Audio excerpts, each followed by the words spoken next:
here.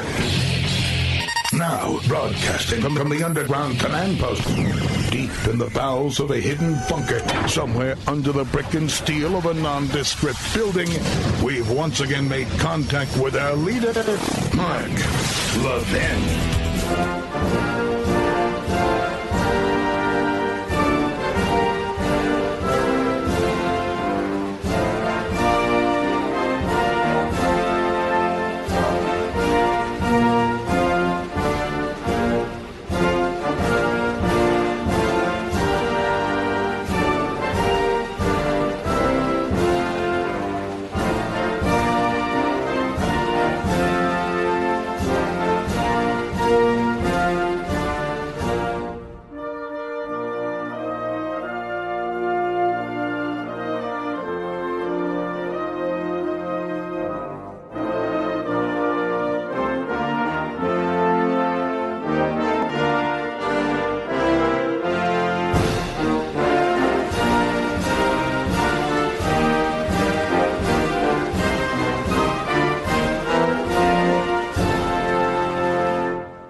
Mark Levin here. Our number, 877-381-3811. 877-381-3811. You know, let me just say this to the Republicans in the House and the Senate. If we can't hold the line now, where Biden has spent trillions and trillions of dollars and put this country in a course to bankruptcy, forget about full faith credit. I'm talking about bankruptcy. The endless printing of money. We've already felt it with inflation. You ever see these old black and white films with wheelbarrows, people pushing them around with paper? That's where we're headed. With interest rates, interest payments by the federal government that are now larger than defense spending. Since when did we surrender this country to AOC? And the Marxist left, and the inane Biden, who rules by executive orders, who spends money without authorization for Congress, up to $1 trillion on student loan forgiveness. Since when do we do that? And let me tell you something else. The lies that are coming from the Treasury Secretary, the lies that are coming from the media, even the phony business reporters. There's about $350 billion, give or take, that comes into this government every month, no matter what Washington does. That's on our backs, the taxpayers, small businesses, individuals, big businesses, federal income taxes, corporate income taxes, capital gain taxes. You're paying every week, you're paying every 2 weeks, you're paying every month. You're paying every quarter. Whatever schedule you're on. They act like that money's not coming in. It is coming in. And they act like Social Security doesn't have a trust fund. I thought it did. If there's no trust fund, they stole it. And you pay into Social Security separate and apart from everything else. It's supposed to be a trust fund, no? Same with Medicare. Isn't that what they told us? Well, where's the money? This exposes them, doesn't it? And they get up behind their microphones and they say Social Security won't be paid. And you should say to them, why? What happened to the trust fund? And Medicare won't be paid. Why? What did you do to the trust fund? What did you do with my money? I thought this was insurance. And the veterans' benefits won't be paid. Wait a minute. I thought we had a deal. You serve in the military and they put money aside for you. It's not supposed to be out of the general operating fund. What's going on? June 1 is not a deadline for anything. That's number one. Number two, we cannot afford as a people to cave to Joe Biden and the Marxists. At some point, you have to draw a line. I understand a little bit of this and a little bit of that. As I posted, Reagan used to say, if you can get 80%, you won. Okay, let's get 80%. But let's make sure Biden and the Democrats don't. Because we know where they want to drag the country. And we know these massive spending ordeals that we go through are intended to empower the Democrat Party, to increase the size of Washington. Washington serves the interests of the Democrat Party. The bureaucracy serves the interests of the Democrat Party.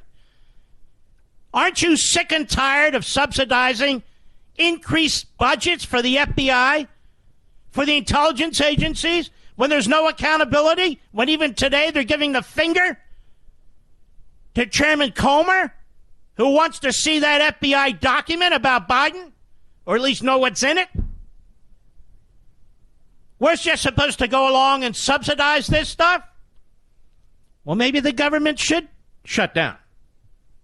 Maybe that's the only way to cut spending. And I will say this. Up to today, the Republicans have done a hell of a good job getting out there and explaining to the American people who's responsible for what. To put the blame exactly where it belongs, on Joe Biden's feet, at the feet of the Democrat Party.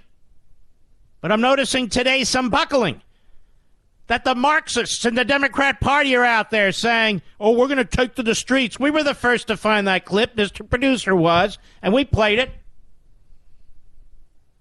So the mob is threatening that if they don't get our money, they're going to be violent? That's only going to work a few more times, if at all. People are sick and tired of it.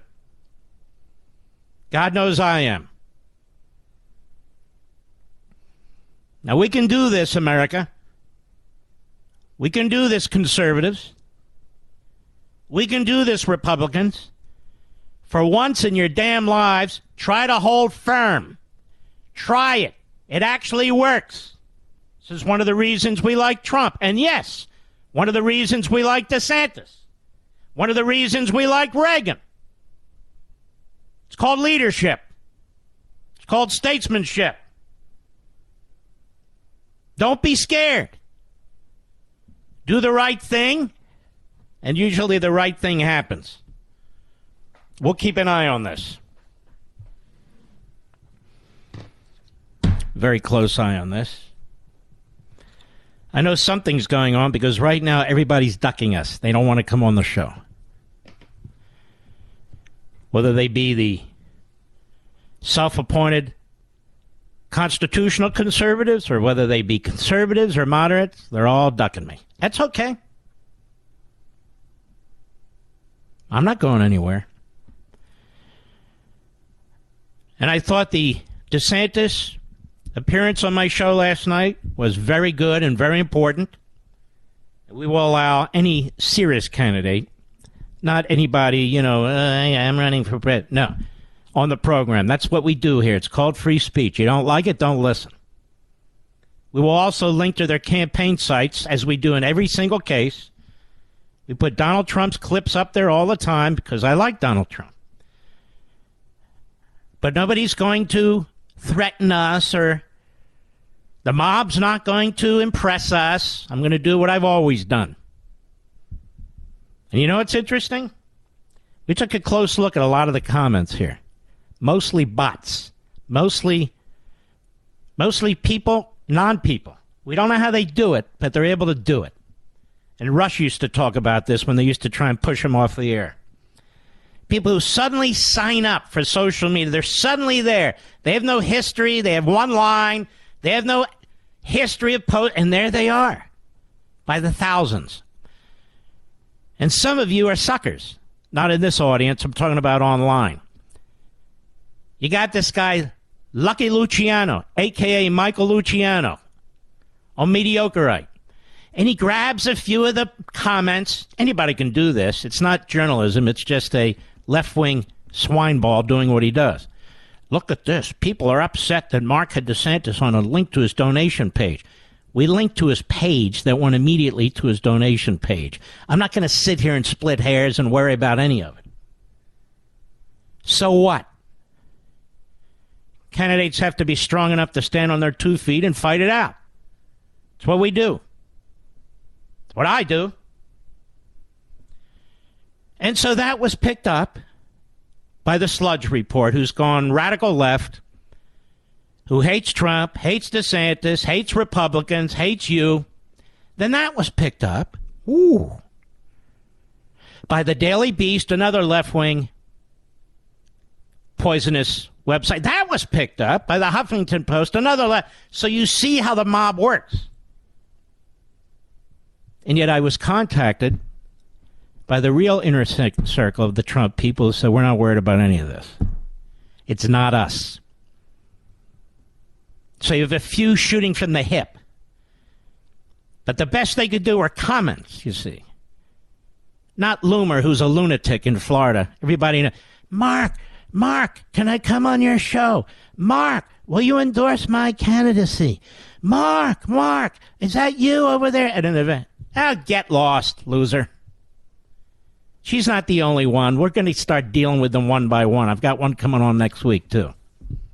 But all that said, stand firm. Stand firm. You might like the results. Meanwhile, the Biden crime family's out there, and I want to at least thank CBS Evening News for doing something about it, but what is Asa Hutchinson doing on TV, Mr. Producer? He says it's time for new blood. That guy's been in politics his whole life. It's time for Asa. The whole juggernaut's moving. Anyway, this IRS whistleblower has a lot of guts. A tremendous amount of guts. He's put his entire career on the line. He's not a grifter. He's not looking for anything. He tried the whistleblower route, but the Democrats would have nothing to do with it. His name's Gary Shapley. He's made his name and face known. Unlike the fraud whistleblower in the Ukraine case. Ooh, shh, don't say his name. Eric, whatever. Don't say his name. Shh. And the New York Times, like it's nuclear secrets. No. Washington Post. No, don't say his name. We got the word from Adam Schiff. Shh, don't say his name. Well, in this case, we can say his name. Shapley, rather, is his name. Which is it, Mr. Producer? We have both. I think it's Shapley. Shapley. Now, I have to take a break, but I want you to hear this. Excuse me. And the Democrats don't even acknowledge it. They have no problem with it at all. The IRS is fully weaponized. The FBI is fully weaponized. The DOJ is fully weaponized. DHS is fully weaponized. Most of the government's weaponized against you and me, which is another reason why you don't buckle to Biden. Take your 80%. Get 80%. But don't give 80%. That's a whole nother story. And depending on what that 80% is, maybe you shouldn't give that either. We need to know the details. But stand firm. Be strong. You'll win the day. I'll be right back. Mort Levin.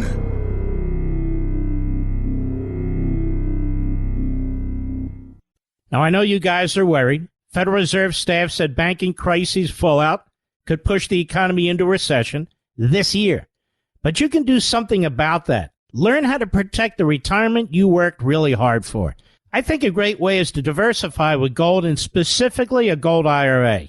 That's right, physical gold in your IRA. My favorite gold IRA company is Augusta Precious Metals. You got to call these guys and learn how a gold IRA can help you. So if you've saved $100,000 or more in a 401k or an IRA, call Augusta Precious Metals and get their ultimate guide to gold IRAs. Tell them Mark sent you, and they'll give you a free gold coin when you open a gold IRA. Call Augusta Precious Metals today, 8774-GOLD-IRA. That's 8774-GOLD-IRA. Consult your financial professionals before making investment decisions. Get risk disclosures at AugustaPreciousMetals.com. What a great company.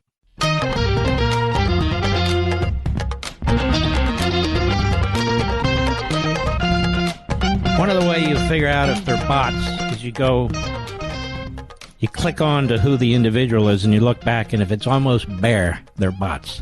So the bots are out, and now they're saying, oh, the money went to Ukraine. You Russian bastards, you don't persuade anybody here. Nobody. My ancestry is Russian, but it has nothing to do with these people, trust me. In fact, I had to flee Russia. That's neither here nor there. But these phony sites, I mean, they just keep at, yeah, that's where all the money went, to Ukraine. We're talking about trillions and trillions of dollars, and we better stay focused, or we're going to get screwed. Big time. How about we defund the God knows how much money goes towards the racism industry, pushing CRT and ESG and DEI all through our bureaucracy, and also funding it throughout our society. How about we get that money back? It's our money, after all. Subsidies to these phony climate change, Green New Deal companies, some of which aren't even real companies yet. We're going to now spend tens of billions of dollars on that. And now they say, oh, we can't pay Social Security recipients. Let me be as clear as I can, America. The reason AOC and Propagopoulos, or whatever the hell that idiot's name, head of the progressives from Seattle, and all the rest of them, the reason they're wetting themselves is quite simple. It's not because of Social Security and Medicare. They don't give a crap about the American people. These are Marxists. It's because we're funding their damn agenda. That's why. We're funding their damn revolution. Whether it's climate change, whether it's these NGOs, whether it's direct grants and contracts to these people, your money is going to funding the destruction of our own country, the empowerment of the Democrat Party, and their massive bureaucracy. You're telling me that the federal bureaucracy can't even take a hit? Rather, they have to expand it?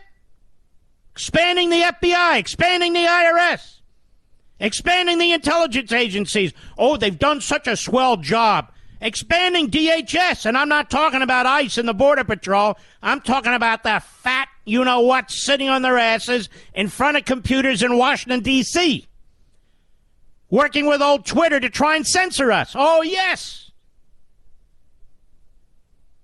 Oh, there's nothing to cut. There's nothing to cut. In a $7 trillion budget, there's nothing to cut. And then they put a gun to our heads. If you cut domestic spending and increase defense spending, we're not voting for this, which is precisely what needs to be done with the rise of communist China. The Marxists and the Democrat Party and the media, they reveal themselves every single day. The Democrat Party reveals itself every single day. I wasn't planning on doing this, but I did it, and I'm glad I did. When I come back, Gary Shapley, the IRS whistleblower who's now out with his face, his voice out front, and he has a devastating story to tell. I'll be right back. Now, I know you guys are worried. Federal Reserve staff said banking crisis fallout could push the economy into recession this year. But you can do something about that. Learn how to protect the retirement you worked really hard for. I think a great way is to diversify with gold, and specifically a gold IRA. That's right, physical gold in your IRA. My favorite gold IRA company is Augusta Precious Metals. You got to call these guys and learn how a gold IRA can help you. So if you've saved $100,000 or more in a 401k or an IRA, call Augusta Precious Metals and get their ultimate guide to gold IRAs. Tell them Mark sent you, and they'll give you a free gold coin when you open a gold IRA. Call Augusta Precious Metals today, 877-4-GOLD-IRA.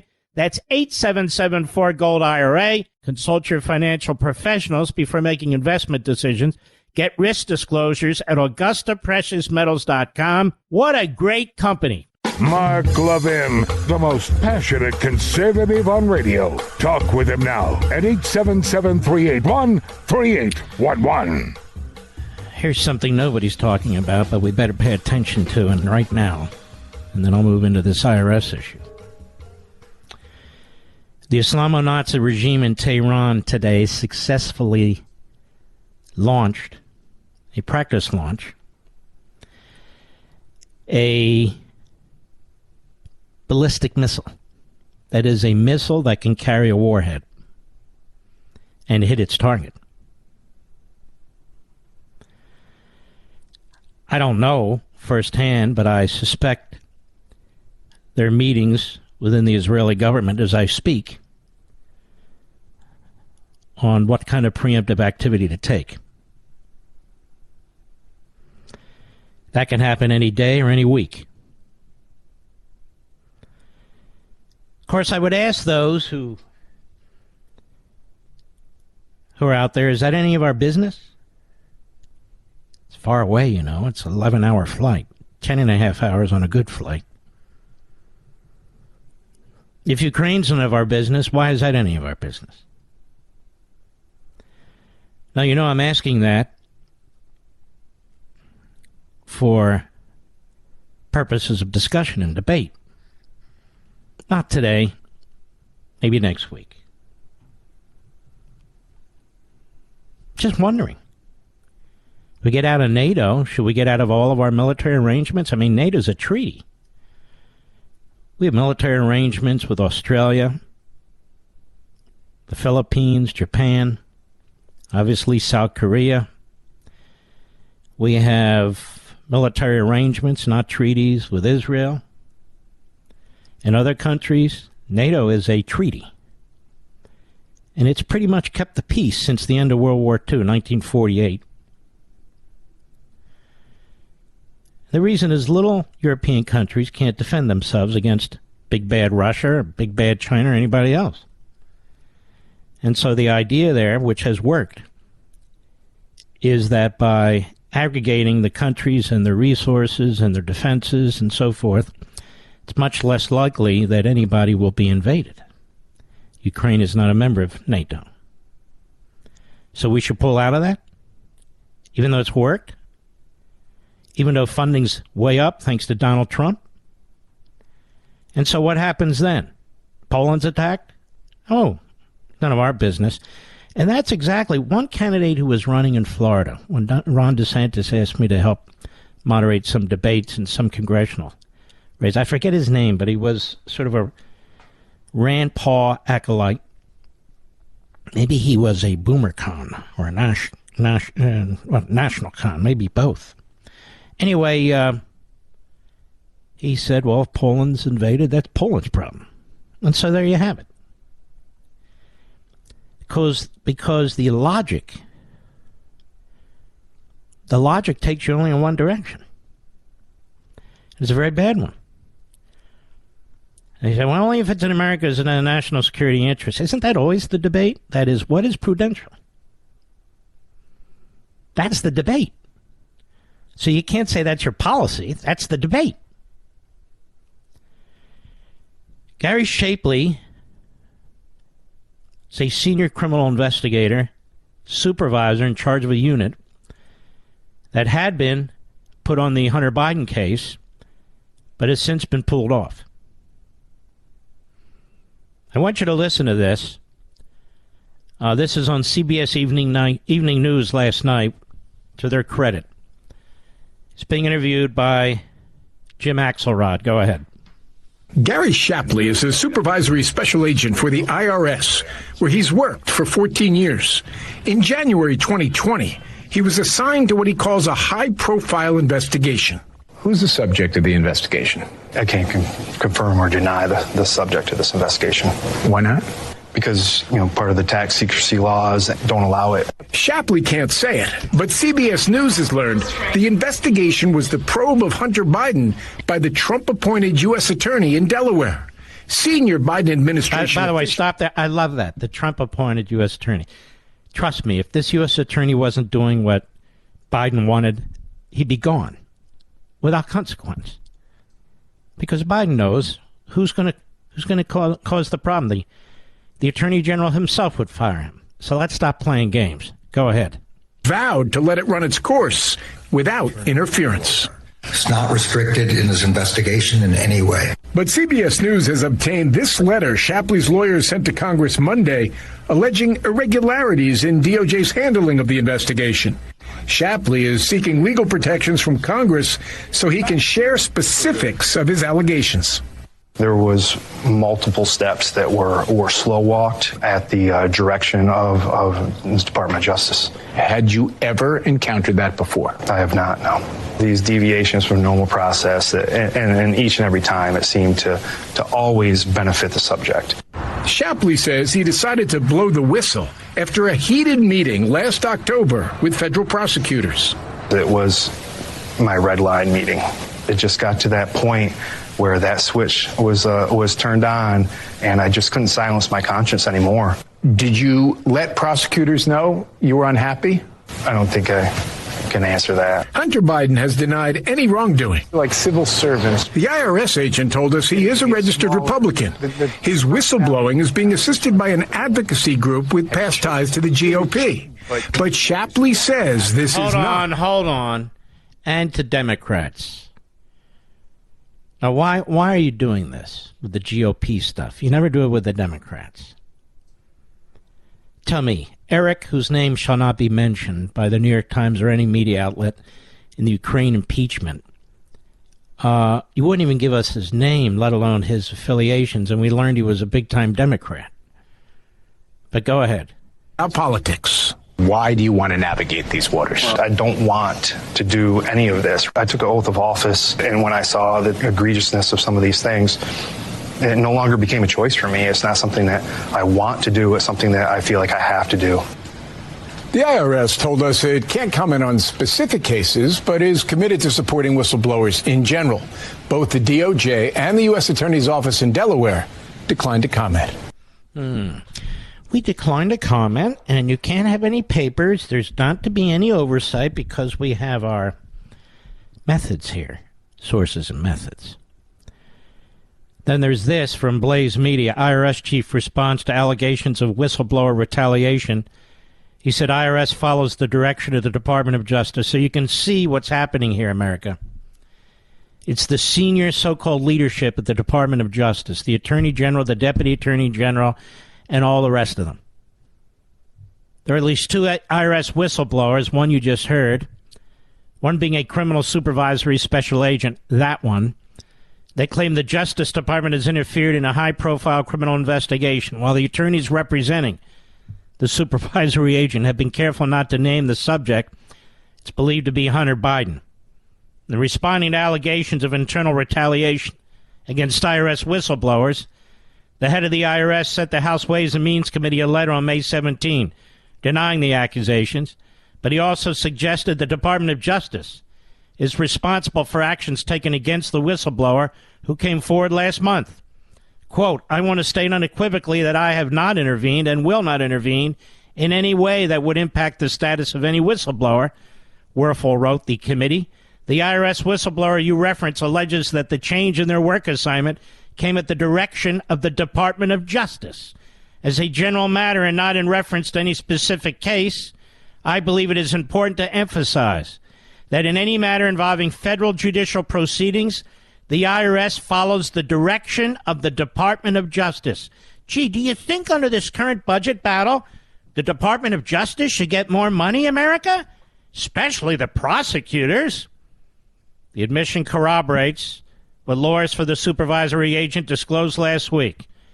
Attorneys Mark Lytle and Tristan Levitt told Congress the entire investigative team handling the Hunter Biden probe was removed from the case.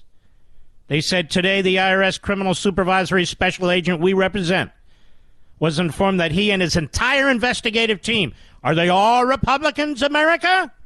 Are being removed from the ongoing and sensitive investigation of the high-profile, controversial subject about which our client sought to make whistleblower disclosures to Congress. He was informed the change was at the request of the Department of Justice. So there you have it, America. Now what? Now what? They control the levers of federal prosecutorial power. They control the levers. I did a special on Blaze with my buddy Glenn Beck. And we spoke at length about what could be done, what must be done. And I will repeat what I've said before. We have prosecutors in our towns, in our counties. We have prosecutors in our states. Why aren't they on to this guy, Hunter Biden? Every offense he committed is a potential federal offense, but no local or state offenses? Seriously? I mean, you got Alvin Bragg, who's twisted the law into a pretzel. You got Tish. What's her name again? Letitia James. Tish, Tush, Tash, whatever. I mean, she should be disbarred for what she did. But so far, no Republican prosecutor has stepped up. Not one. Pretty incredible, if you ask me. By the way, these are interesting times also for us here at the Mark Levin radio show syndication. We might be involved in a squabble in the next few weeks. I will let you know. I will let you know on all my platforms. We shall see. We shall see. I'll be right back. Mark Levin.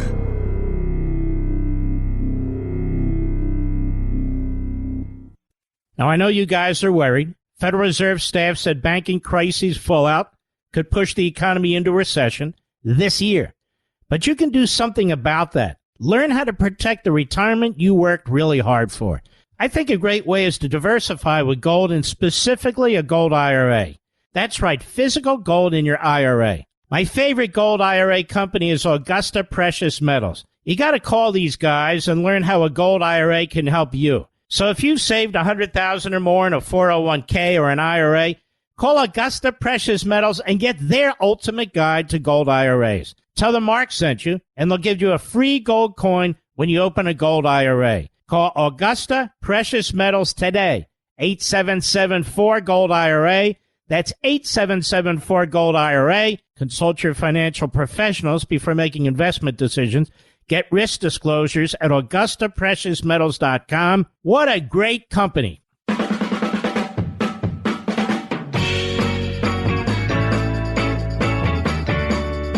So the question is, ladies and gentlemen, why won't Joe Biden cut money from the budget? Oh, and you know what the Democrats are demanding now? Tax increases. In the middle of an inflationary period, rather than slashing taxes so the economy can grow and the Fed has to do what it has to do with rising interest rates to control the currency under the monetary system, the Democrats who put us in this position are now demanding tax increases. How many of you can afford a tax increase right now? Now, you know it's not going to just be the rich. So how many of you can afford a tax increase right now on top of 87,000 IRS agents roaming the countryside looking for people to brutalize? How many of you can afford a tax increase right now? Well, Jayapal and Ayach and all the other individuals, that's what they're demanding. Communist China's on the rise. They're spending like drunken Marxists, because that's what they are. And they're on the move. They're on the move. And Bernie Sanders and Jayapal and Ayach, they insist trillions more in redistribution of wealth, trillions more for radical left-wing groups. Not to secure the border, not to build up the military. No, trillions more to empower them. Now that won't go over well, would it? No, I don't think so. That's not really very helpful. Do you think? To the economy and so forth? The problem is Biden decided he's a chameleon. He is said many times, a street-level political hack. He's a chameleon. He pretends he was part of the civil rights movement. No, he was part of the segregationist, racist movement in the early 70s. We have a record for that. We don't have any records for his civil rights activities. So he's a liar on top of everything else. Then he decided he wanted to be president. So he became Bernie Sanders. It's not hard to do when you're a genuinely stupid human being with a low IQ who's desirous of having a legacy like FDR. He wants to be FDR. More like Eleanor Roosevelt, but that's a whole other story that I discussed earlier in the week or last week. Now, Biden is going to tell us, you see. Nothing to cut. We can't cut anything here. We're on a mission. Biden has embraced the full Monty of the Marxist agenda. And the people around him are as radical as hell. Their only credential is physical, ideological, and or gender. Boy, I wouldn't want to be in there reading the resumes for qualifications in the Biden administration, would you, Mr. Producer? I recently had my, you-know-what removed. And by the way, I went to Harvard, and so... Oh, well, put that gal to the top of the list. Of course. I'll be right back. This segment of the podcast is exclusively sponsored by Pure Talk. Pure Talk offers great coverage and can save your family money on your wireless bill every single month. Go to puretalk.com to find the plan that's right for you. Thank you again for listening, and thank you so much for this sponsorship, Pure Talk. He's here. He's here. Now, broadcasting from the underground command post, deep in the bowels of a hidden bunker, somewhere under the brick and steel of a nondescript building, we've once again made contact with our leader, Mark Levin.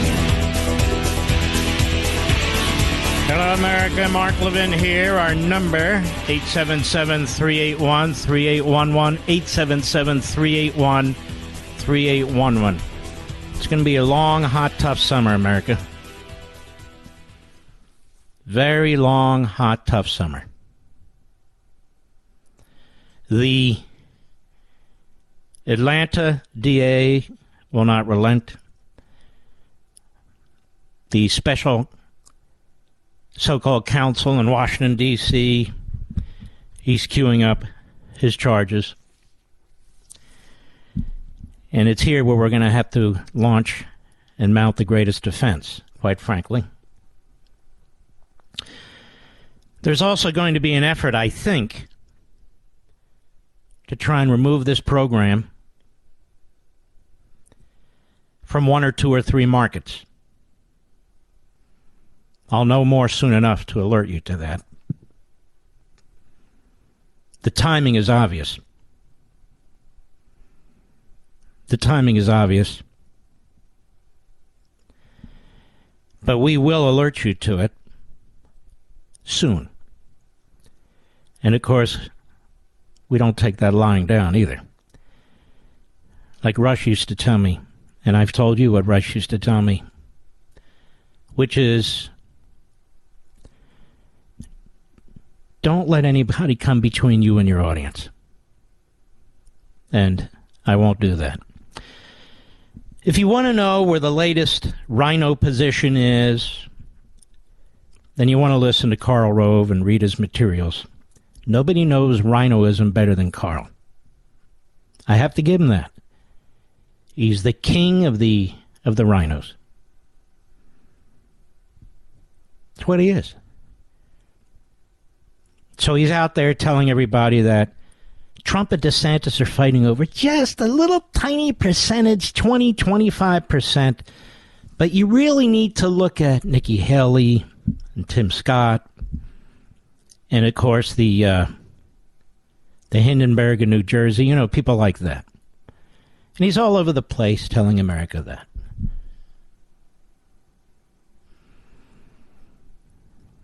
You know, his record is a disaster. A disaster. Whether it's the midterms, whether it was Bush's second term, actually before that in 2006, where we were blown out of Congress, and he took down good men like Rick Santorum of Pennsylvania and others. I don't know. I don't understand it. I really don't. I don't get it.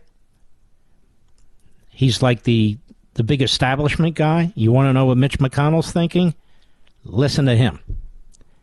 You want to know where the rhinos are? Listen to him. You want to know? It's just the same thing. So he dismisses both Trump and DeSantis, and you Trump and DeSantis supporters better start paying attention to this. Because what's really happening is they're fielding all these other candidates because they want to take out Trump and DeSantis. They figure Trump is going to be destroyed by the Democrats and the prosecutors. They figure DeSantis will be destroyed by some of the media and others, if not Trump.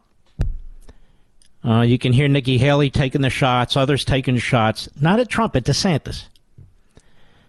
So they figure Trump is a wounded man walking, and that the DA in Atlanta and the special counsel in Washington will deal with him.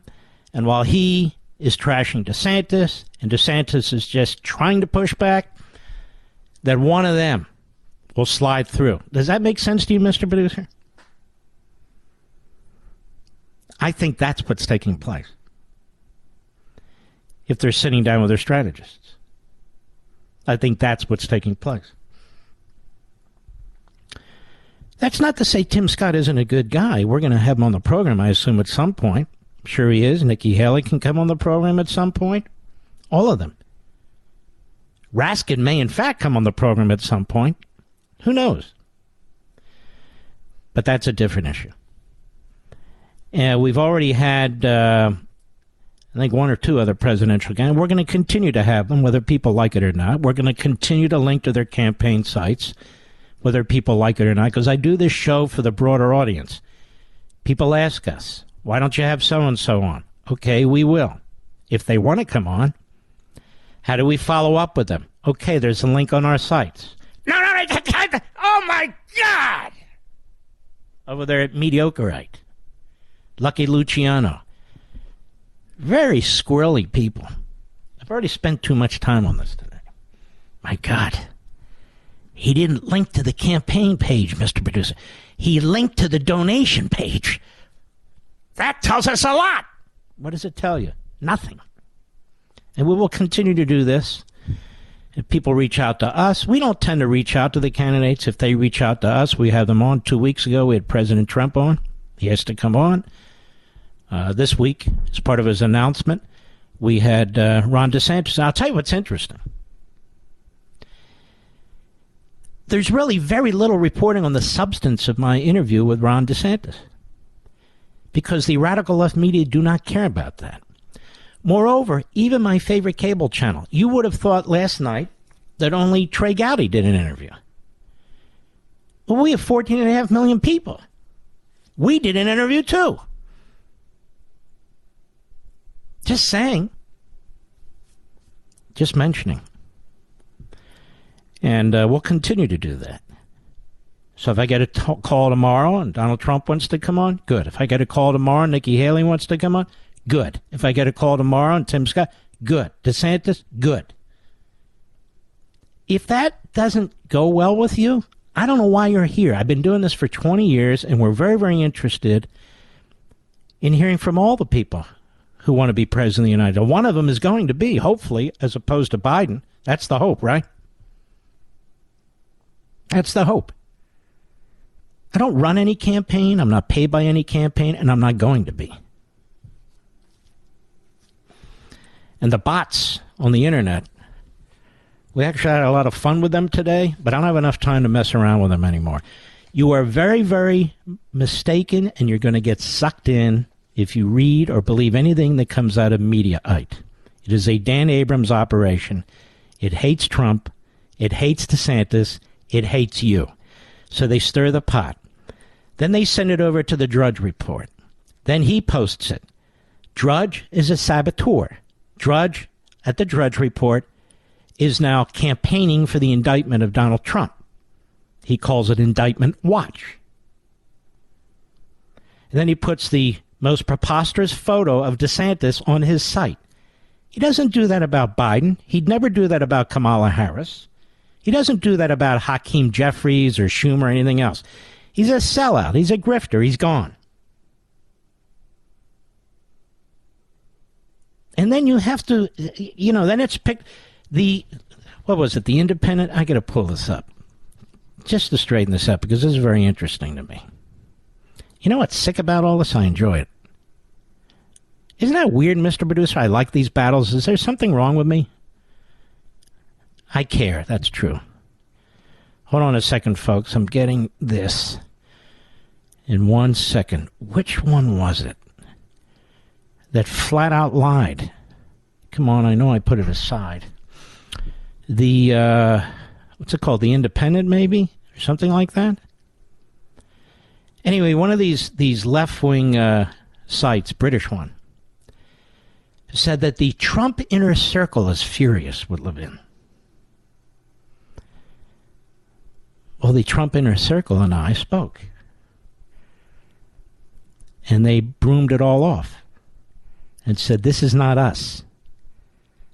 Loomer's not us. This other guy who's 18 years old, he's not us. The ones that are quoted in the article. They're not us. We don't have any problems. And people are played. People are played. But we shall overcome. And we will continue to press ahead. We will continue to battle forward. Remember I told you the Arkansas man who put his feet on Nancy Pelosi's office desk during the Capitol protest was sentenced to 4.5 years in prison? Can you imagine that? We have people who've attacked cops. They don't get 4.5 years. We have people who shot other people. They don't get 4.5 years. Rape other people. They don't get 4.5 years. But here's even a bigger one. You ready for this one? Oath Keepers founder Stuart Rhodes sentenced to 18 years for seditious conspiracy in January 6th attack. A D.C. jury, a D.C. judge, seditious conspiracy. Julie Kelly has told us this is what they want to use against Trump. And so they tested it out on these guys, and it worked. Seditious conspiracy. It's the longest that's been sentence handed out so far. Quote from AOL, it's another landmark in the Justice Department's sweeping January 6th investigation, which has led to convictions against the top leaders of two far-right extremist groups that authorities say came to Washington prepared to fight to keep President Donald Trump in power at all costs. Who did he shoot? Nobody. Who did he maim? Nobody. Who did he knife? Nobody. How many Molotov cocktails did he throw? None. The Biden Justice Department wanted him in prison for 25 years. 25 years. They say remains a threat. A threat. Threat to what? Now all of a sudden, Mark defends white supremacists. Mike defends it. I'm looking at the facts. I'm looking at what I see. And let us take a look at this with a little bit more depth. Let's see. Then we have this from National Review not too long ago, a little less than a year ago. From the editors, the foundational duty of government is to maintain public safety and order, without which neither liberty nor prosperity is possible. They'll eventually get to their point. The dramatic story of the summer of 2020 was the outbreak of riots and protests following the murder of George Floyd. More than a dozen people were killed and $1 billion or more in damages were caused, including the destruction of many businesses. This cried out for a vigorous response. Instead, apparently viewing the cause as a righteous one, Democratic prosecutors at the federal, state, and local levels have been scandalously soft on the many crimes committed in the course of those riots and protests. Large numbers of offenders were let off scot-free by progressive prosecutors. Even those whose crimes caused death have been given sentences no longer than 10 years. This man was just given 18 years. And the guy with his feet on the desk, 4.5 years. Even those whose crimes caused death have been given sentences no longer than 10 years. And in so doing, the progressive district attorneys and the Justice Department have imperiled public safety in our cities and undermined public confidence in the even-handed administration of the law. It's unsurprising that urban crime and violence have spiked in many cities after the law failed to restore order or punish these people. The Biden administration has just added last year to their shameful spectacle by retroactively reducing the plea bargain sentence in one of the most high-profile of those crimes, in which two white shoe lawyers in Brooklyn threw a Molotov cocktail into a police car. Boy, that deserves at least 25 years. Cullenford Mattis and Uraj Raman were well-compensated attorneys in their early 30s when they joined the protesting mob in May 2020. Raman was caught on tape throwing the firebomb into an unoccupied police car, and Mattis was arrested with much more improvised explosives in their car and was videotaped trying to hand them out to others. These are gravely serious crimes, more so than those committed by all but a tiny handful at most of the people charged in connection with January 6th. An unapologetic Raman told reporters later the only way they hear us is through violence. Mattis and Raman pleaded guilty last year to one count of possessing and making an explosive device, a charge carrying up to 10 years in prison. Both of them will quite properly be disbarred. Federal prosecutors sought to charge them still more serious offenses for distribution, but in a shocking reversal, they have now agreed to recommend a prison sentence, that is, the federal prosecutors, of 18 to 24 months, a year and a half to 2 years, for charges carrying a maximum of 5 years, even for a Department of Justice that has bent over backwards to be lenient towards left-wing protesters while throwing the book at right-wing protesters. A retreat from a previous plea agreement is a dramatic display of favoritism for left-wing political violence.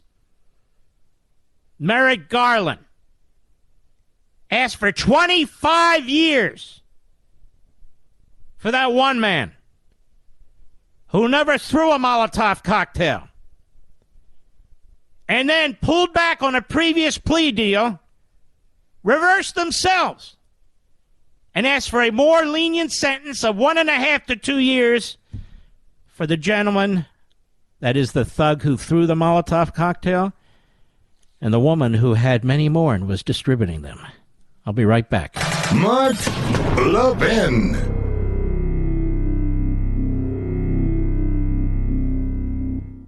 Remember the last time you got a quote-unquote free phone? You started out feeling great, then came the hefty activation fees, 4-line requirements, and of course the binding contract. Don't fall for it again, folks. Only Pure Talk gives you a free 5G Samsung Galaxy phone without the feeling you've been duped. Just sign up for Pure Talk's unlimited talk, unlimited text, and unlimited data plan with mobile hotspot for just $55 a month and get a 5G Samsung Galaxy for free. That's right, unlimited everything at a fraction of the price of Verizon, AT&T, or T-Mobile. Here's another thing. You'll be on America's most dependable 5G network. How do I know? I'm a customer. Make the switch to Pure Talk, the wireless company I'm proud to stand behind, because they're proud to stand behind me and you. Just dial pound 250 and say Mark Levin, and you'll get a free Samsung Galaxy when you sign up for unlimited talk, text, and unlimited data. Again, go to puretalk.com, use promo code Levin Podcast, Levin Podcast, to start saving today.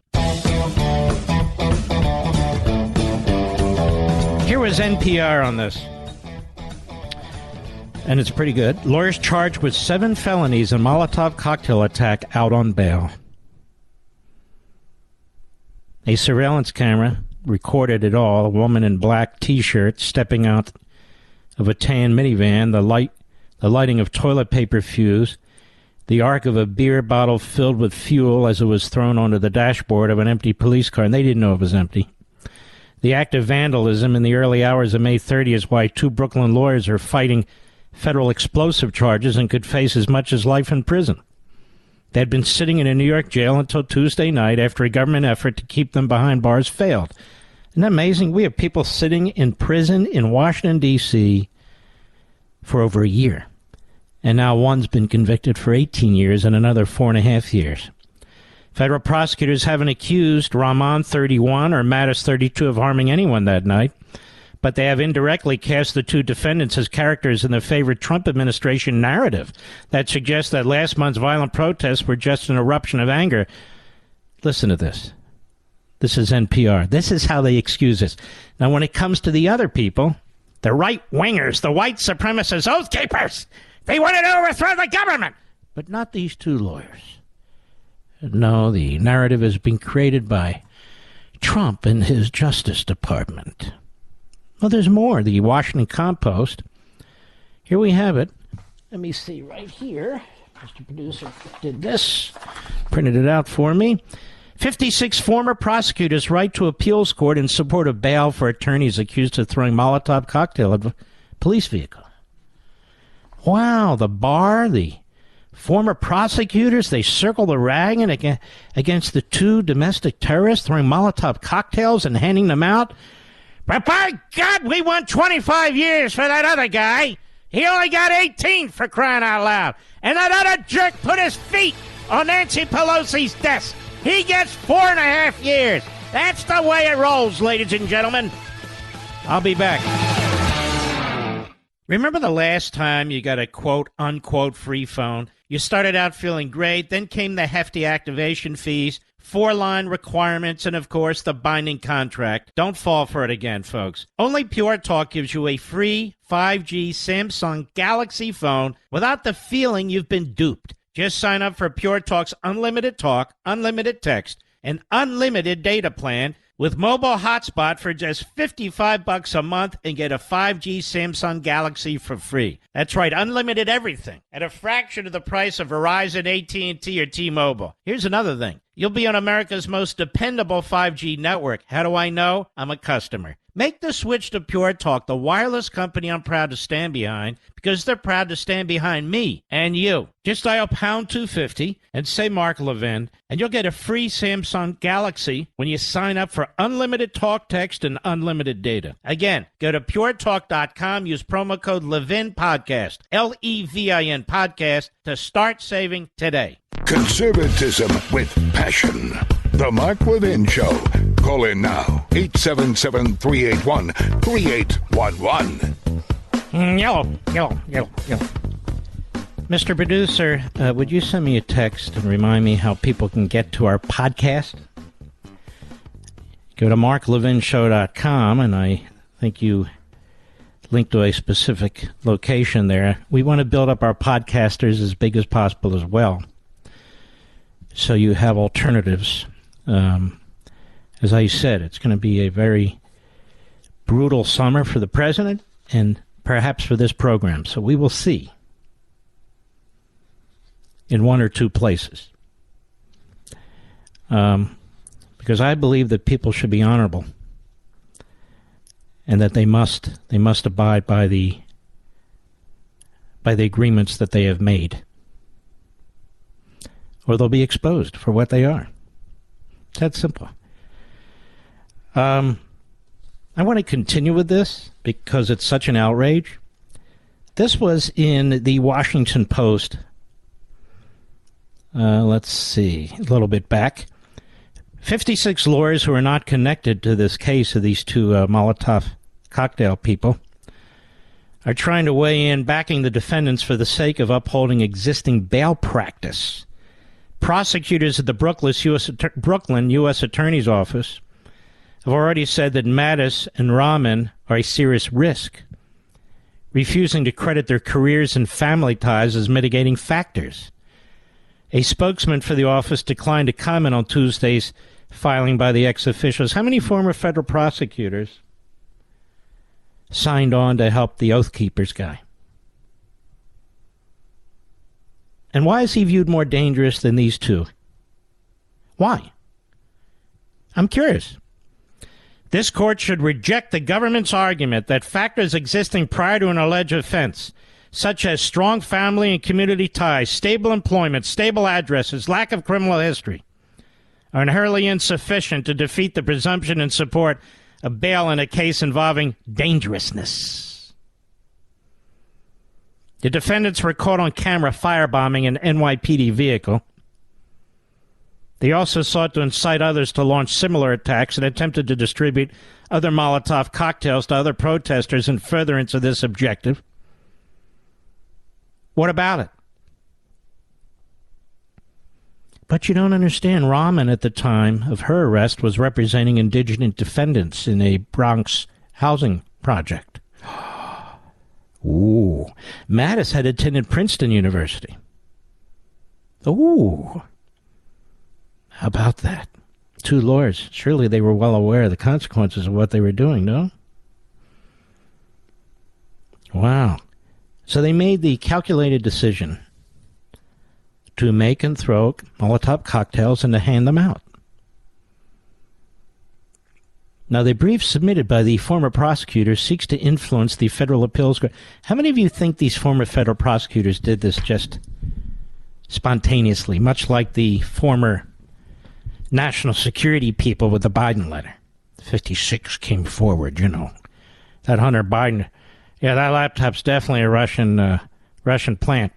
How do we know? Well, Blinken told us this, and then Blinken, no, it wasn't me, it was the other guy. Anyway, they get away with these filthy, scummy, dirty tricks all the time. And so these two lawyers are walking. They're walking. And this is how New York Law Journal put it. This is October 2021, a little earlier. Lawyers charged in a Molotov cocktail case plead guilty, prepare to fight terrorism enhancement at sentencing. Do you think for a second that terrorism enhancement at sentencing would have been dropped in Washington, D.C.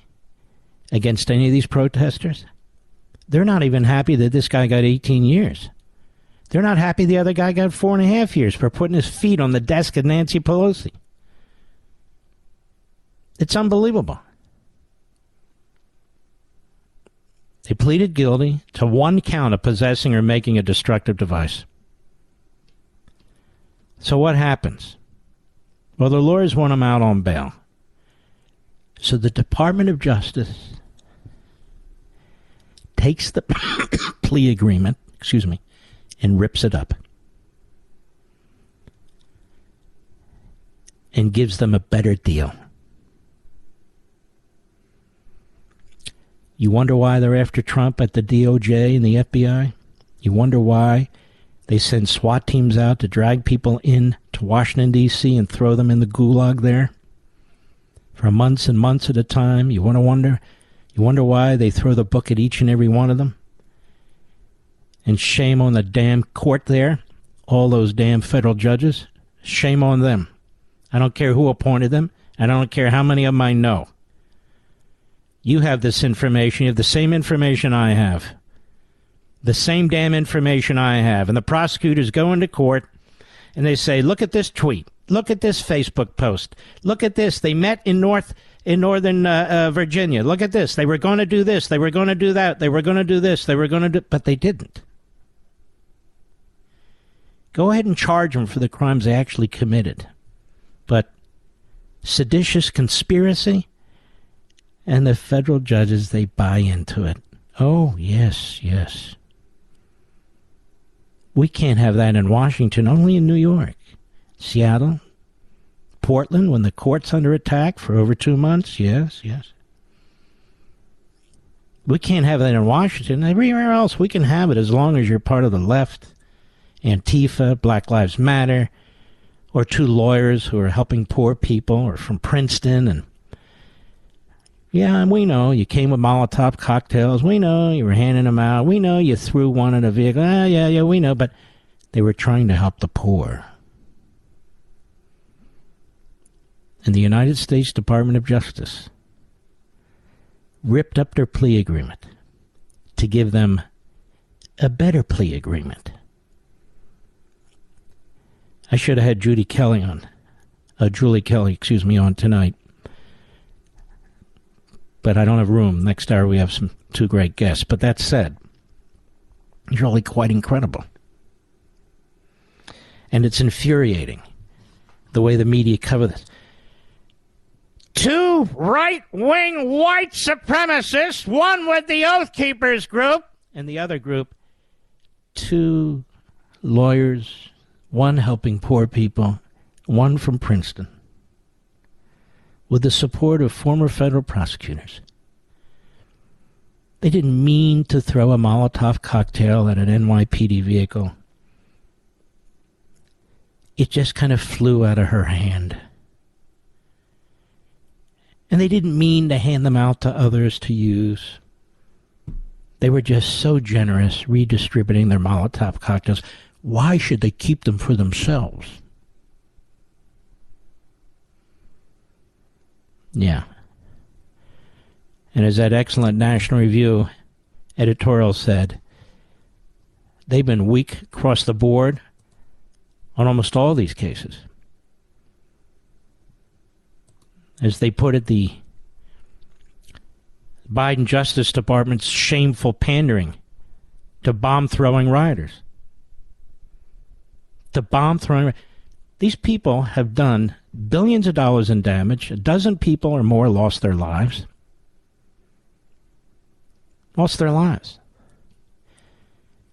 And the Department of Justice, this is what they did with Madison Rahman. Is that embarrassing? Large numbers of offenders were let off scot-free by progressive prosecutors, even those whose crimes caused death. Death have been given sentences no longer than 10 years. Are the judges in Washington, D.C. aware of this? Do they even care? No, they don't care. They don't care at all. Do they care that the Portland courthouse was under assault day after day for 60 days, much like the courthouse they operate out of in Washington? And those people got almost nothing? Of course they are. They watch the news, they read about it. But they're ideologues. And the stupid Republican appointees go right along with them. We need more money for the courts. We need more money for the FBI. We need more money for the Department of Justice. We need more money for DHS that won't secure the border. Yeah, more money. That's the answer. More money, or we're going to shut down the government. So shut the damn thing down already. I don't care. What do you think of that? But what will it do to the markets? Well, what will it do to the markets if we don't? And what will it do to our republic if we don't? The Democrats don't want to budge? Then don't budge. Just get out there, Republicans, and make your case. I can see the tide turning. You were doing fine until this morning. Get out there and make your case. I'll be right back. Mort Levin.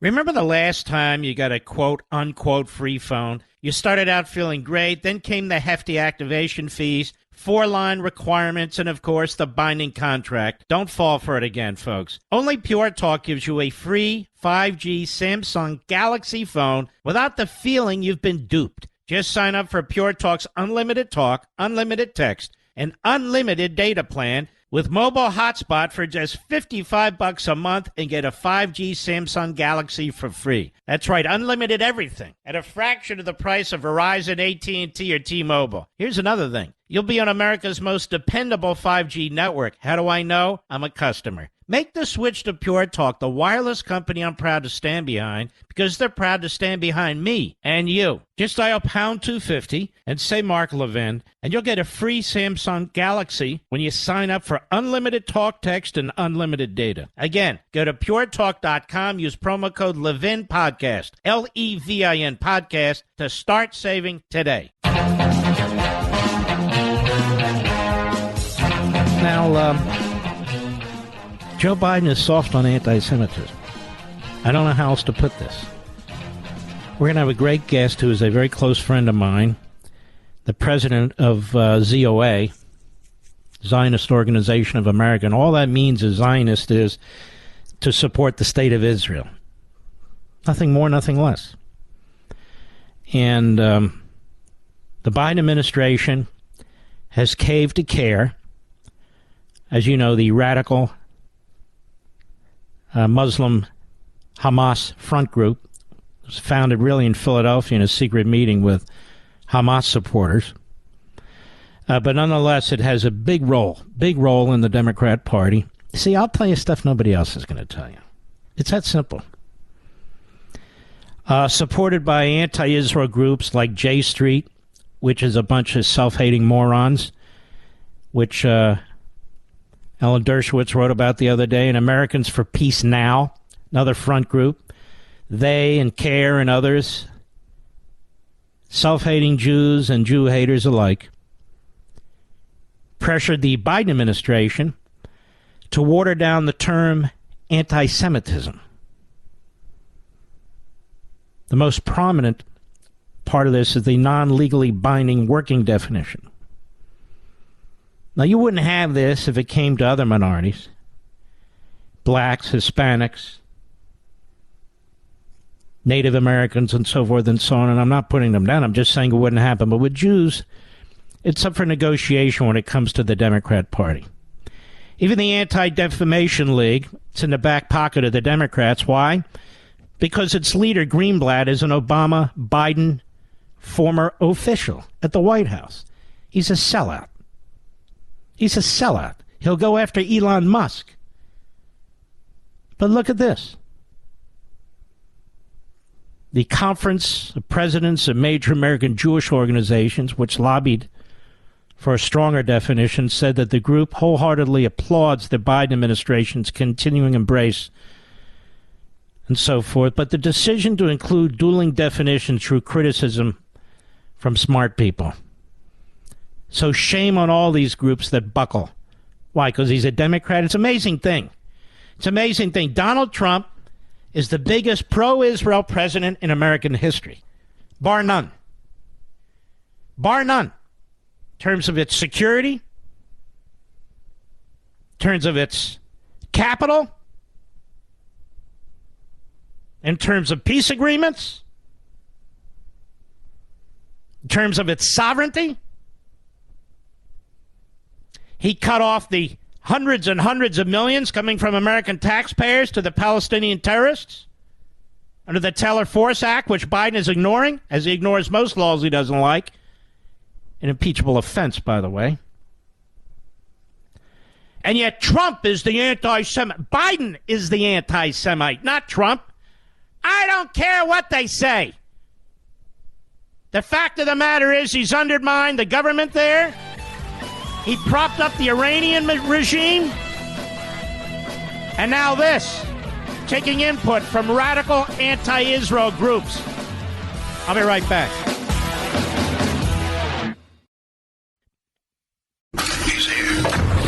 He's here.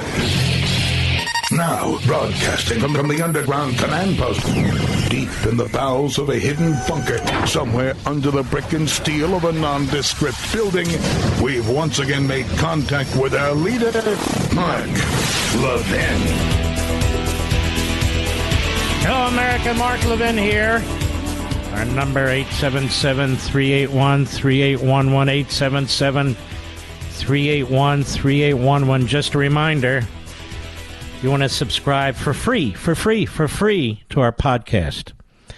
Go to marklevinshow.com. That's Mark, Levin, show.com. Click on Audio Rewind and select your favorite platform.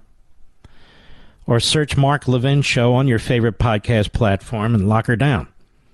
Again, marklevinshow.com. Click on Audio Rewind and select your favorite platform. This is going to be an extraordinarily important site during the course of the summer when we're in battle, as is President Trump is in battle.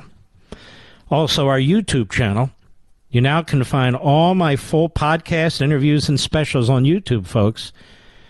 YouTube.com at Mark Levin Show. youtube.com at Mark, Levin Show. We've got all kinds of creative stuff there. It's very, very wonderful. It's very unique. We've worked on it. Or search Mark Levin Show in YouTube. That's Mark, Levin Show in YouTube.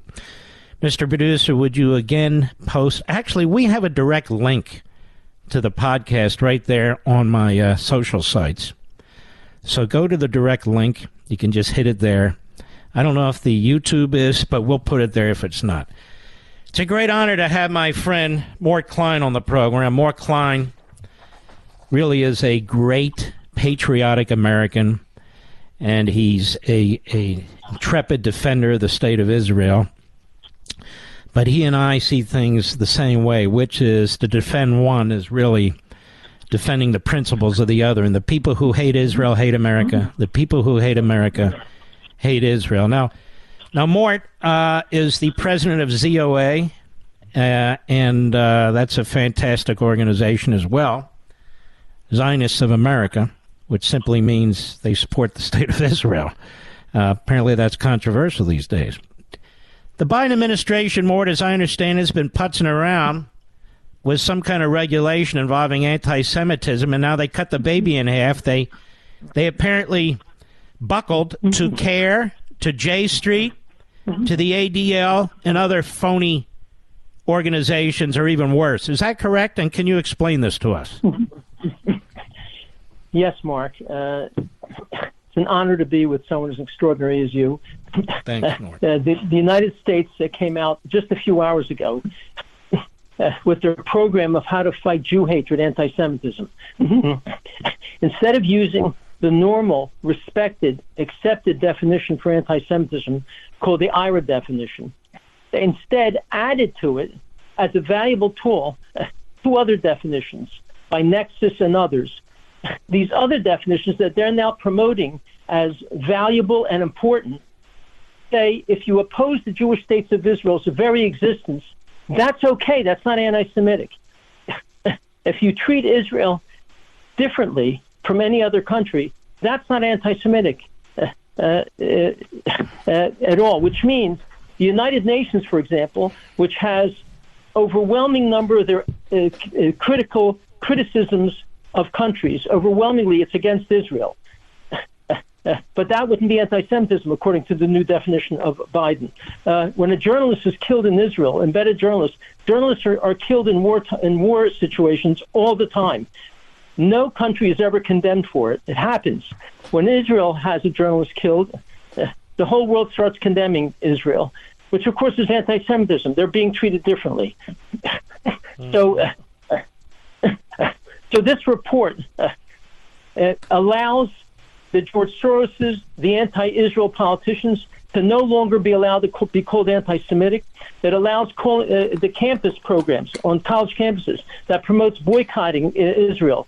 Now it's no longer anti-Semitism. So we can't fight him as readily. This is a very dangerous definition that he's put out. And it's interesting. He put it out 2 hours before this very holy day tonight called Shavuos. Mm-hmm. So the Israeli public won't be able to respond. But I'll tell you, I got many officials in Israel have sent me emails earlier today, famous officials, horrified by this definition. In addition, Mark, it doesn't say anything about the most important anti-Semitism, which is radical Islamic anti-Semitism and radical black anti-Semitism, like Louis Farrakhan, and the anti-Semitism of the squad in Congress, Ilhan Omar, Rashida Tlaib, who opposes Israel's very existence. That's ignored. All he talks about, Biden, is white supremacy. No, which is not an important source of anti-Semitism. It's certainly there, but it's not the most problematic situation. So the Biden administration, Mort Klein, of president of ZOA, has watered down the definition of anti-Semitism to accommodate the bigots at the UN, the self-hating secularists who are funded by Soros, these organizations that Alan Dershowitz has so beautifully written about, J Street and so forth, to kowtow to CARE and the ADL. And so the word anti-Semitism doesn't really mean what it used to mean. He just watered it down. And he puts out a video today acting like, again, he's the great leader, like he's the great leader of the black community when he was a segregationist. Now he's a great leader of the Jewish community. He's going to protect them from the white supremacists, which are a problem, but not a problem like others, which you just said, correct?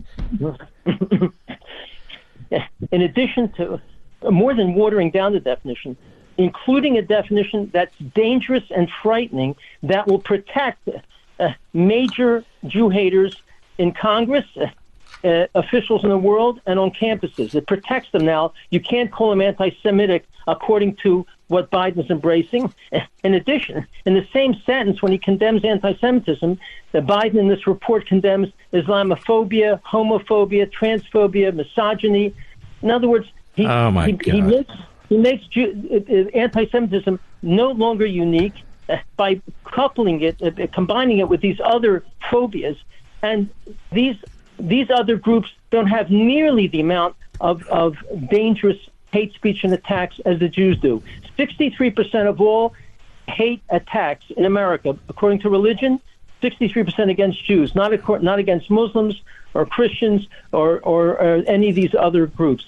So he's really watered down a terrible way. And let me tell you something else dangerous here. I must say, Mark, he wants hate speech to be abolished. This is very dangerous. Of course, we're all against hate speech. No one should use it. But how will he be defining hate speech? Here it says we have to abolish hate speech.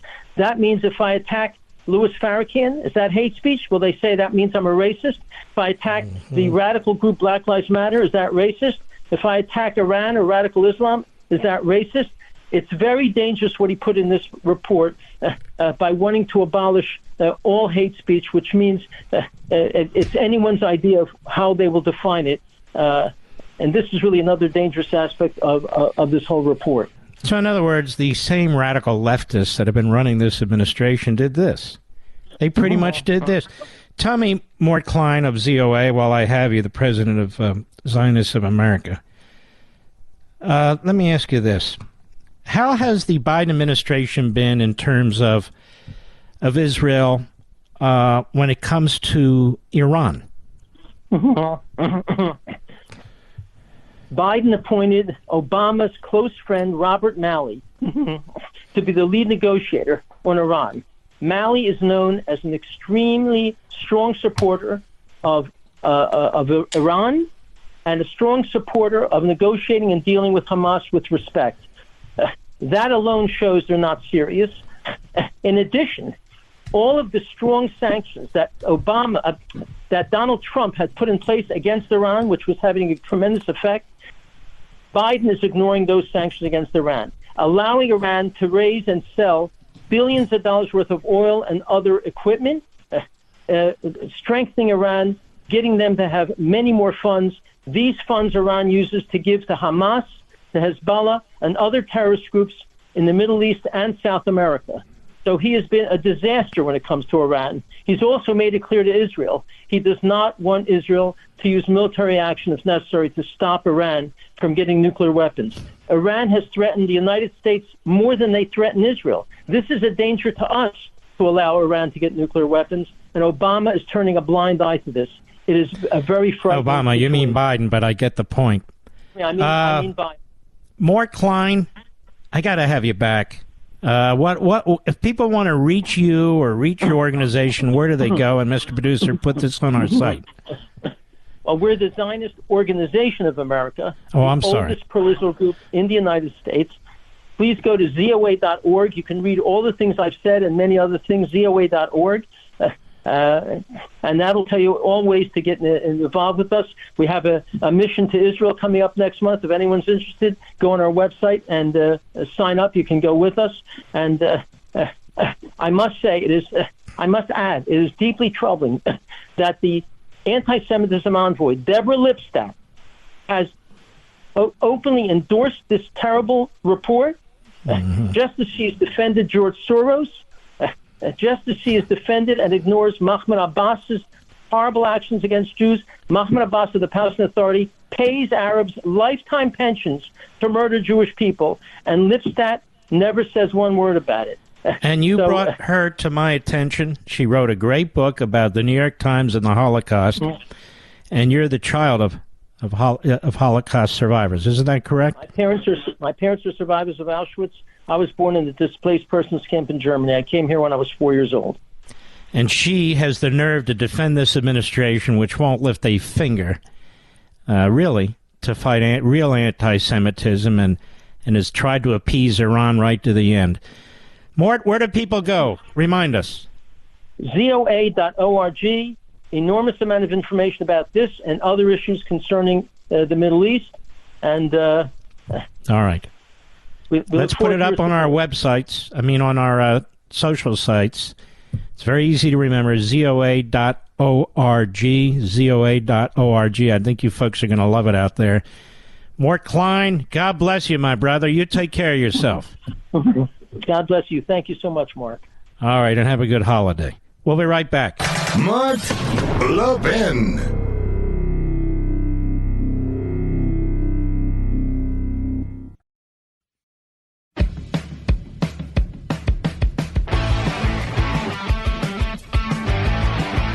This is very rare, ladies and gentlemen, but we've had two great guests here. One of my dearest buddies, Brent Bozell, the Media Research Center, is with us. It's always a great honor, Brent, but we have a bit of a news-breaking story with you, don't we? We do. It's something that Dan Schneider, to give him credit, Dan Schneider and his team have been working on for quite some time. Here's how it goes. Oh, first of all, good seeing you, Mark. Good talking to you. It was a pleasure, buddy. Okay, so during the Obama administration, there was a program that was begun called the Targeted Violence and Terrorism Prevention Grant Program. This was run out of the Department of Homeland Security, meant to root out domestic and root out domestic terrorism. There were Republicans and conservatives who were very cautious about this and very skeptical because they believed that this administration, or the Obama administration, could use it against Republicans and against conservatives. Well, ultimately, it was done. When Donald Trump became president, he got rid of it. It came back. The program came back at the end of his administration, and now it's in full force under the Biden administration. So everyone is trying to find out from the Department of Homeland Security what they're up to on all matter of fronts, and the DHS it lies through its teeth. Mayorkas goes to Congress. It lies through its teeth about the border and other manner of things. So you can't trust them. So we looked at this program. We found that they have distributed some $40 million to 80 different groups on this front. We asked 31 of them what it was that they were doing with public money. Like DHS, they were unresponsive. They wouldn't tell what they're doing. Well, we found out of at least one case so far. What we have found out really, Mark, is shocking. Let me go through this. Yeah. In December of 2021, the University of Dayton in Ohio, which just happens to be in Jim Jordan's district, put on a seminar on domestic violence through one of their programs. This is what they had on there. They had one speaker who compared Donald Trump to Pol Pot, the genocide leader in Cambodia. They had one speaker who compared Ron DeSantis to the Holocaust. But then they had this one speaker, Michael Lodenthal, who did a training seminar. He advocated for a more aggressive approach against conservatives, to deny that, to shut down their websites, to close their meetings, and to physically prevent them from assembling in public. Let me repeat that phrase. Physically prevent them from assembling in public. Who are these people they're trying to prevent from assembling in public? They presented a pyramid of organizations on 4 levels, each level, the higher one being more intensely pro-fascist, pro-Nazi. The first level includes the Heritage Foundation, which is perhaps the most prestigious think tank in America. It includes Fox News, which would mean you. It includes the Christian Broadcasting Network. It includes the Republican National Committee. So therefore, every Republican is linked to what is about to happen on this chart. The second level now gets more intense. Now it starts targeting groups like Turning Point USA, Charlie Kirk, Breitbart, Tea Party Patriots, American Conservative Union. They're now going after them and several more. The third level is pro-Nazi organizations, extremists, and the fourth one is Nazi organizations. So there you have the pyramid of where the domestic turmoil in America is, and it starts with the Heritage Foundation. This guy Lodenthal is not just any old person. Lodenthal is a member of Antifa who has written extensively in defense of this is such a paradox here. He's written extensively in defense of the Earth Liberation Front, ELF, which is a violent organization. Yeah. And the FBI is recognized as a domestic terrorist organization. Mm-hmm. And he's a speaker at this. So you ramp this whole thing together. They finish it. They send an application to the Department of Homeland Security using this, and were granted $358,000. And that's just one example. And that's just the tip of the iceberg, isn't it, Brent? What's going on in this government with the trillions of dollars they're spending? There must be so much more of this. And it's unaccounted. This is a government where you have no idea where the money's going. You have no idea. This program, my guess, is tiny in comparison to things that are going on. And I said there are 80 different organizations. This was just one. There are 80 organizations. Why is it? And by the way, when we came out with this story this morning, the University of Dayton scrubbed its website of all this information. Listen, don't hang up, Brent Bozell. That music means I got to take a hard break. There's also an element here I want to discuss further, and that is the targeting of Christians, Christian groups, with Brent Bozell. We'll be right back. Mark Levin, the thunder on the right. Call in now, 877-381-3811. Brent Bozell Media Research Center. Tell us about the targeting of Christians and Christianity. Well, it's in here as well. The first layer attacks the Christian Broadcasting Network, CBN. Great network. What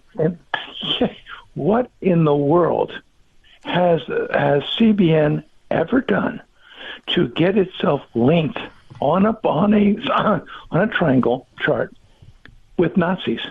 Well, it's because they're Christians and no other reason. Why is it that on level number 2 you have MAGA? Why is MAGA on there? Because it's MAGA. Because it's Trump supporters. They hate Christians, Mark. By the way, you Jews, you're right behind it. Anyone who's practicing and who's defending the Judeo-Christian tradition in America is under assault. Look, when he went to Columbia or to whatever the school it was last week, and Joe Biden said that racism is the number one domestic threat in America, look what he was doing. He wasn't just attacking white people.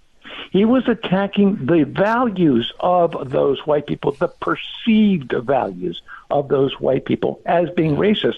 And when you're talking about white people, their mind's eye is evangelicals. That's who they're thinking about, and that's who they're targeting. When they say that Donald Trump and MAGA are Nazis, and this is a constant refrain from Joe Biden, they're talking about MAGA as Christians. That's how they're seeing the MAGA supporters. And now you're seeing it in this document, in this conference. This is the narrative now. And you're right, it is Marxism. These are Marxist tactics. And their decision has been made. They are going to destroy Christians, they're going to destroy conservatives, and they're going to destroy Republicans.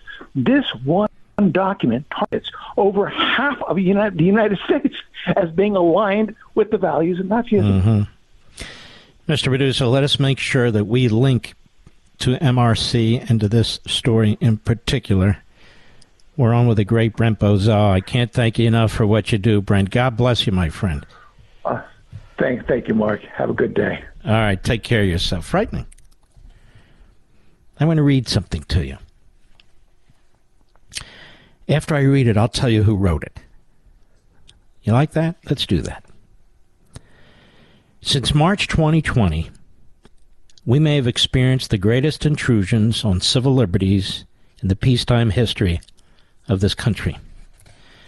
Executive officials across the country issued emergency decrees on a breathtaking scale.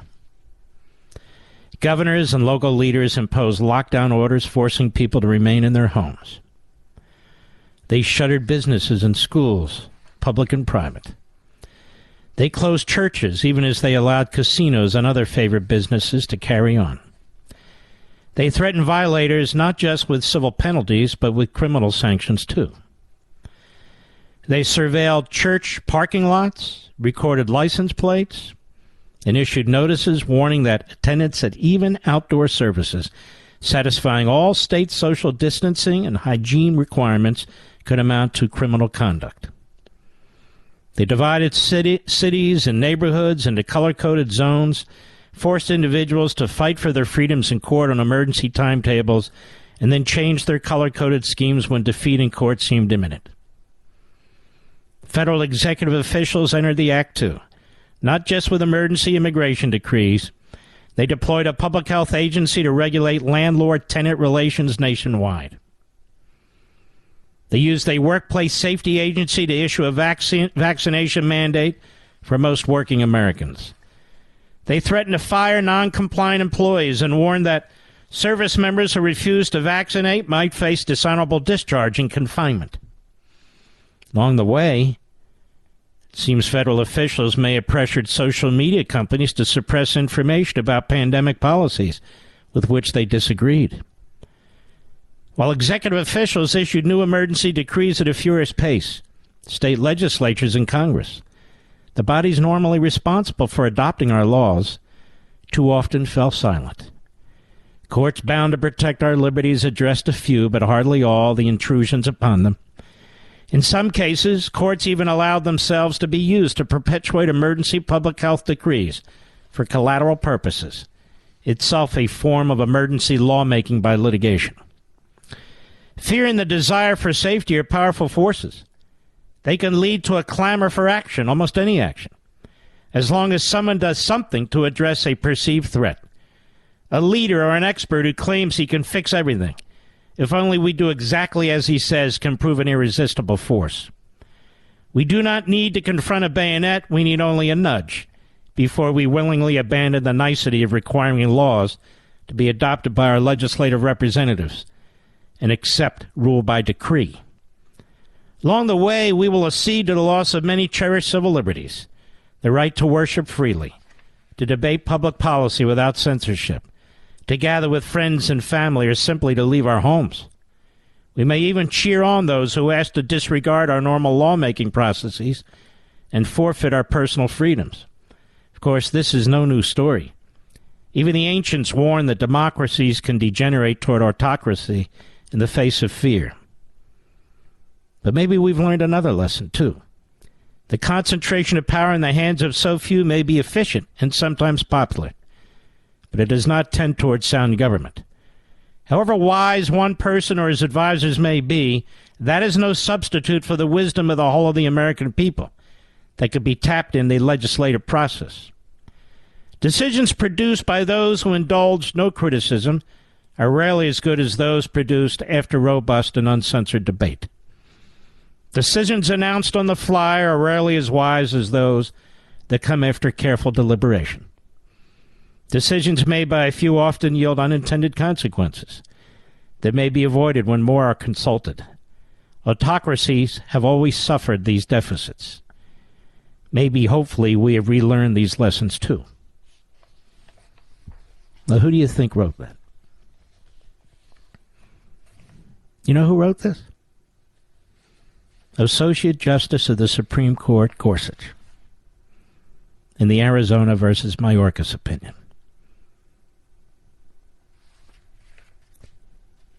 He's a fantastic justice. as is Alito, as is Thomas. Those are the three. Those are the three bigs. And that is a statement of liberty versus tyranny, the likes of which you will not read or hear in too many places, except maybe here. And he's 100% correct. And so, circling back to the first hour, I would encourage the Republicans, please don't keep funding the Biden budgets and the Democrat deficits. You will not get support here for doing that. I understand you might get 80%. That's a good thing. But don't redefine what 80% means either. We're not stupid. We have a rogue government. It's out of control. It's out of control in every respect because the Democrats run it. We have corporatists around this country who are trying to force their views on us. We have it in my own business here, in radio. Although the vast majority of our affiliates are patriotic, law-abiding individuals. I want to remind you this Sunday, and this has been planned actually for 3 weeks, President Trump's first-hour interview that I had, 6-8 weeks ago with him, will be re-aired on Sunday, 8 p.m. Eastern Time, as it's Memorial Day weekend. And you may be interested in watching that, or if you haven't DVR'd it yet, you might want to do that. It's important to remember what Memorial Day is all about. Memorial to whom and for what? Look it up. Understand it. We patriots do. For us, Memorial Day is every day. We understand who the best and the brightest are, the most courageous among us. We know who they are. And we honor them every day here. Every day. When I get to my closing, if I get to my closing, we don't forget. We don't forget our police officers, ever. Active duty military, ever. Emergency personnel, firefighters, we don't forget them here. The truckers who drive those 18-wheelers, all hours of day and night. It's a very dangerous job, frankly, particularly with all the tweeting going on out there. We thank them so much.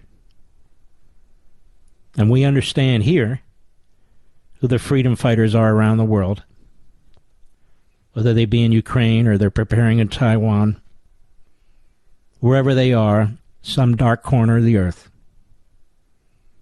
We're thinking about them too. I'll be right back. Mort Levin.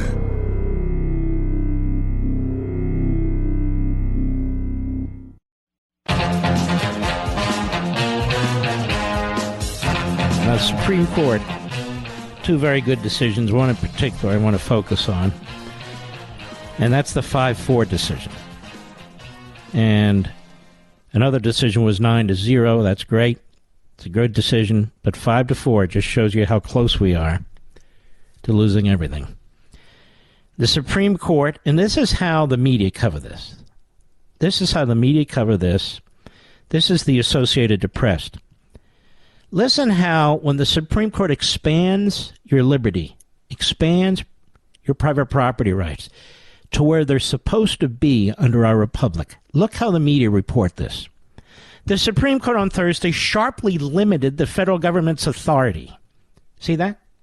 To police water pollution into certain wetlands. The second decision in as many years in which a conservative majority narrowed the reach of environmental regulations. That is a loaded sentence that is intended to create hostility, maybe even violence. Listen to the next one. The outcome could threaten efforts to control flooding on the Mississippi River and protect the Chesapeake Bay. Among many projects, wrote Justice Brett Kavanaugh, breaking with the other 5 justices. What a jackass. Now, what are we talking about here? 5-4 vote. The court said in an opinion by the great Justice Samuel Alito, and he is great, wetlands can only be regulated under the Clean Water Act. And remember, that's from 1972. If they have a continuous surface connection to larger regulated bodies of water. And so the Sacketts were property owners. And they basically had a little bit of water in their backyard, and they wanted to develop it and so forth. The federal government said no. The EPA said no. We're talking about ponds. We're talking about lakes, small lakes. And so you need to have a significant nexus to larger bodies of water. Right? Well, the problem with what the EPA was doing, ladies and gentlemen, is they were abusing their authority. So people would have what's akin to a small pond in their backyard. And they would develop it, and the EPA would sue them and threaten them with imprisonment. And here is the radical left Marxists, Natural Resources Defense Council. The Supreme Court ripped the heart out of the law we depend on to protect America's waters and wetlands. No, it didn't. It has nothing to do with America's waters and wetland. Nothing. And it's funny how they say almost nothing about the majority opinion. In the AP report, AP is the biggest news service on the face of the earth. And so they're putting out their wire story, and all these little newspapers across the country that don't have enough money to have reporters and so forth, certainly at the Supreme Court, they will print what the AP tells them. You got no substantive explanation of what the actual position of the majority was. Do you think the majority believes that water should be polluted because they're right-wing conservatives on the court, led by that bastard Sam Alito, who took away our abortion rights? That's what the Associated Press wants you to believe. Now, who is the a-hole who wrote this? Let's see here. Oh, Mark Sherman and Jessica Gresco, well known for nothing. Meanwhile, there was a 9-0 opinion, a 90-some-year-old great-grandmother. Her home was taken from her, actually a condo, because she hadn't paid her taxes or couldn't. And they took her home, and they sold it for $25,000, even though she only owed $15,000. But they said, we're going to keep the extra money and use it towards XYZ, some fantastic government program. And in a 9-0 decision, the court said, no, you give her money back. That difference belongs to her. Ladies and gentlemen, we salute our armed forces, police officers, firefighters, emergency personnel.